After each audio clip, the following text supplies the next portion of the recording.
दरम्यान शरद पवारांचे मित्र विठ्ठल मणियार यांनी रुबी हॉल रुग्णालयामध्ये जाऊन त्यांच्या तब्येतीची विचारपूस केलेली आहे। त्यांनी पवारांच्या तब्येतीविषयी काय माहिती दिली आहे ते देखील पाहूयात।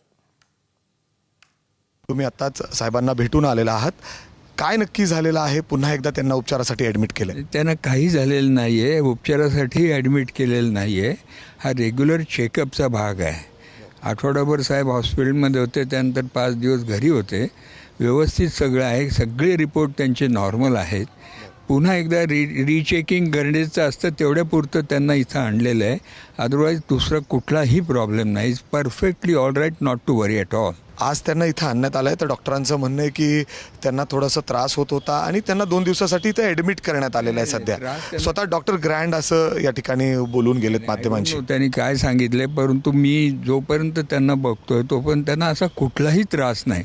आज त्यांना इथं आणलेलं आहे, ते केवळ आणि केवळ त्यांचं चेकअप करण्यासाठी आणलेलं आहे आणि तो चेकअप हा पार्ट आहे, त्या ट्रीटमेंटचा पार्ट आहे तो। अर्थात घरामध्ये स्ट्रेससुद्धा आहे, त्याच्यामुळं थोडंसं साहेब अशा पद्धतीने आजारी। साहेबांची प्रकृती जेन्युअनली खराब झाली होती, ती जेन्युअनली त्याच्यावर ट्रीटमेंट होऊन व्यवस्थित झालेली आहे।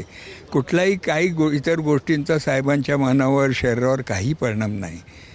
वय आहे, एज आहे, या सगळ्या गोष्टी छोट्या मोठ्या घडत असतात, त्यातला हा भाग आहे। म्हणजे त्यांना आज डिस्चार्ज देण्यात येईल का, काय म्हणतात डॉक्टर? आणि काय पर्यंत डिसाईड होईल ते, अजून चेकअप चालू आहे, त्याच्यावर ठरेल काय नाही काय ते। शरद पवार हे फिट अँड फाईन आहेत, कुठलीही काळजी घेण्याची गरज नाही। वयामानानुसार काही थोडे बदल आहेत आणि त्याचंच चेकअप या ठिकाणी करण्यासाठी त्यांना रुबी हॉल या ठिकाणी आणण्यात आलेलं आहे।